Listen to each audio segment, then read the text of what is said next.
Hospital care committee आम आदमी party आज 4:30 बजे शारदाबेन हॉस्पिटल में चल रहे एक सिक्योरिटी गार्ड बाउंसर की एजेंसी हटाने की मांग को लेकर हॉस्पिटल के बाहर धरने पर बैठे। जगदीश भाई आर्टिकल के साथ दी जा रही शाम हॉस्पिटल के सुपरिटेंडेंट वोड़ा में हंगामा कर रहे थे। एजेंसी विज्ञप्ति दे रही है, अगर इसका जवाब देना ज़रूरी है तो आज प्रेस मीडिया को भेजें।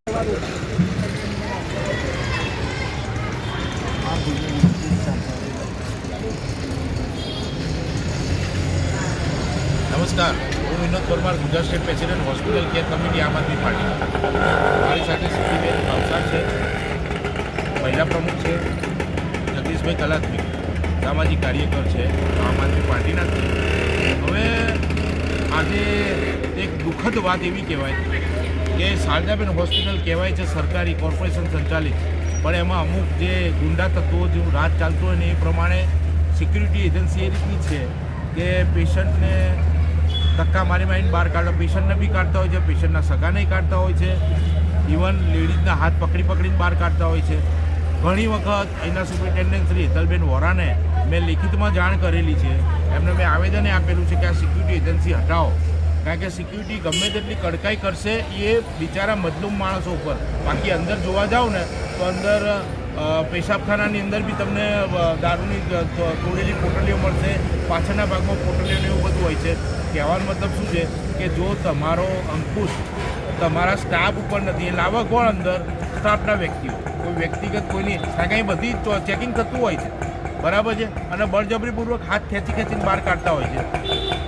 મોટામાં મોટો પ્રશ્ન એ છે, મેં લાસ્ટ ટાઈમ મેડમને કહ્યું હતું કે મેડમ તમે ડૉક્ટર છો, એઝ અ પ્રોફેશનલ ડૉક્ટર કહેવાઓ, અને અહીંયા આવનારા દર્દી હોય, દર્દીના સગા મજબૂરીના મારે આવતા હોય તો તમારે અહીંયા એ લોકોને ખેંચીને બહાર પાડવાની જરૂર છે નહીં। અને બીજું, તમે બાઉન્સર શું કરવા રાખો? બાઉન્સર ક્યાં હોય? ક્લબમાં હોય, મોટી કોઈ હોલ હોય કે કંઈ હોય એમાં બાઉન્સર રાખવાની જરૂર છે। અહીંયા બાઉન્સરની કોઈ જરૂર નથી। બાઉન્સર શું કરવા રાખો છો? હોસ્પિટલમાં બાઉન્સર શું કરવા? મને એ પ્રશ્ન છે, બરાબર છે। કાલે બેન સાથે વાત છે, બેન બોલ્યા છે કે અમે કંઈ કરતા નથી, અમે ભાજપ કરે છે। એટલે દરેક જગ્યાએ જો ભાજપ જ નડતર હોય તો સામાન્ય જનતાનું થશે શું? આજે અહીં હોસ્પિટલની અંદર જે બાઉન્સર સિસ્ટમ મૂકી છે, ભાજપે મૂકી છે એવું બેનનું કહેવું છે, મારી પાસે સાબિતી છે, બરાબર છે। બેન એમના મોઢે સ્વીકાર્યું છે કે ભાજપ સંચાલિત જ છે। એટલે ટૂંકમાં દવામાં બી એવું કર્યું, એમને જેમ લાવી દીધી કે ભાઈ ઘણી વખત દવાઓ પૂરતી મળતી જ નથી, બરાબર છે। પછી સિક્યુરિટી એજન્સીને એમાં બી જેમ લાવી દીધી, એજન્સી પાસ કરે એને જ એજન્સી અપાય, જેમ પાસ કરે એને। બીજું, અંદર જે ક્લાસ 4 ક્લાસ 3ના જે કર્મચારીઓ કામ કરતા હોય કોન્ટ્રાક્ટ ઉપર નજીવા પગારમાં ઘણું બધું કામ આ લોકો લેતા હોય છે, કોન્ટ્રાક્ટર આમાં નીચોવી લેતા હોય છે। એટલે કોન્ટ્રાક્ટ પદ્ધતિ લાવ્યું કોણ? તો કે ભાજપ। 30 વર્ષથી, છેલ્લા 30 વર્ષથી, 30-35 વર્ષથી ભાજપનું શાસન છે। ભાજપના શાસનની અંદર દરેક વસ્તુ ખોટી જ બની છે, છતાં બી અત્યારે પબ્લિક નહીં બોલે તો ક્યારે બોલશે મને એ ખબર નથી પડતી। જગદીશભાઈ જેવા કલાત્મિક જેવા જે જાગૃત માણસ છે એમણે અત્યારે ધરણાનો પ્રોગ્રામ કર્યો છે।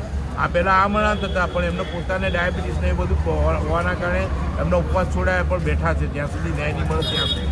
મારો પ્રશ્ન એક જ છે હેતલબેન વોરા સુપરિન્ટેન્ડન્ટશ્રીને કે જો તમે જો ભાજપના હાથનું રમકડું હોવ, બરાબર, તો તમારે અહીંયા કામ કરવાની કોઈ જરૂર નથી।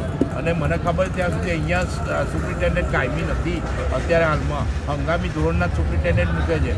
એટલે આ ભાજપ સરકાર અને કોર્પોરેશન સંચાલિત છે, PMJY યોજના ઘુસાડી દીધી બધી જગ્યાએ, બિચારા જેની જોડે કાર્ડ નથી અને પૈસા ભરાવડાવે। શરમ આવી જોઈએ, શરમ કરો ભાજપવાળાઓ, શરમ કરો કે ગરીબના લોહીના પૈસા બી તમે છોડતા નથી દરેક વસ્તુમાં તમે। અને આ બાઉન્સરો હટાવો, ત્યાર પછી અમે આંદોલનના મૂળમાં આવીશું। આજે અમારે એક સૈનિક બેઠા છે, બરાબર, પછી જો આખી ફોજ ઉતરશે તો ખરેખર જોવા જેવી થશે। શારદાબેન હોસ્પિટલ અમે કોર્પોરેશન તંત્ર બી આખું હલાવીશું, કોર્પોરેશનમાં બી લિખિતમાં આપીશું કે તાત્કાલિક ધોરણે આ સિક્યુરિટી એજન્સી રદ-બાતલ થવી જોઈએ। આભાર। નમસ્કાર મિત્રો, હું જગદીશ કલાત્મિક સમાજનો સેવક છું।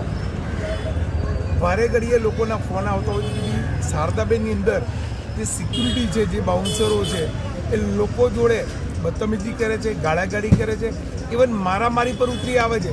થોડા દિવસ પહેલાંની જ વાત છે, એક ભાઈનો આજે જ મને મેસેજ આવ્યો છે, મારી જોડે એનું ચેટ પણ પડ્યું છે કે ભાઈ એક દેવપૂજક સમાજના દીકરાને અહીંયા મારવામાં આવ્યો તો સિક્યુરિટી ગાર્ડ દ્વારા એને પહેલાં તો લાફો માર્યો અને એને પેટમાં પેટો મારી છે, એવો મેસેજ મને અત્યારે આવ્યો છે। 15 મિનિટ પહેલાંનો મેસેજ આપ જોઈ શકો છો। અને થોડા ટાઈમ પહેલાં કોંગ્રેસના એક આગેવાન છે આમિર ખાન પઠાણ, એમને પણ અહીંયા બાઉન્સરો અને સિક્યુરિટી દ્વારા દોડાવીને મારવામાં આવ્યા હતા.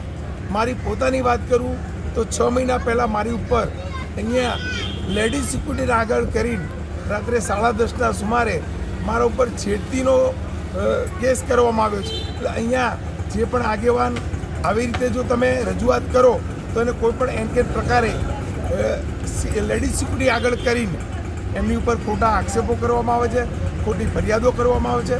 આ બધી બાબતોને ધ્યાનમાં લઈને હું જગદીશ કલાપનિક કાલ બપોરે 12 વાગ્યાનો અનશન પર હતો અને મારી તબિયત નાતંદુરસ્ત હોવાના કારણે સમાજના આગેવાનો, સમાજના શ્રેષ્ઠીઓ આવ્યા કે જગદીશભાઈ, અમને તમારી જરૂર છે, તમે અનશન તોડો અને ધરણાનો કાર્યક્રમ ચાલુ રાખો. કાલે રાત્રે મારા પારણા કરાવ્યો, મને જમાડ્યો અને અત્યારે ધરણાનો કાર્યક્રમ ચાલુ છે. જ્યાં સુધી સકારાત્મક જવાબ નહીં મળે, સુપ્રિન્ટેન્ડન્ટ અને સિક્યુરિટીને ચેન્જ કરવામાં નહીં આવે, આ બાઉન્સરોની દાદાગીરી, તાનાશાહી અને તુમારશાહી બંધ નહીં થાય. અને હોમગાર્ડ અમારી એક જ ડિમાન્ડ છે, હોમગાર્ડ મૂકો યા તો જીએસએફ મૂકો. કારણ કે હોમગાર્ડ અને જીએસએફ છે એ અર્ધ સરકારી છે, સરકારના માણસો છે. તો કોઈ પણ વ્યક્તિ જોડે ગાળી ગલોચ કરતાં પહેલાં કે મારામારી કરતાં પહેલાં 10 વખત વિચાર કરશે. તો આ બાબતમાં અમે સુપ્રિન્ટેન્ડન્ટને અમારા આ લાઈવના માધ્યમથી કહેવા માગીએ છીએ કે ભાઈ તાત્કાલિક ધોરણે બાઉન્સરો સિક્યુરિટી હટાવો અને હોમગાર્ડ અથવા જીએસએફને અહીંયા નિમણૂક કરવામાં આવે એવી અમારી રજૂઆત છે. જય ભીમ, નમો બુદ્ધાય.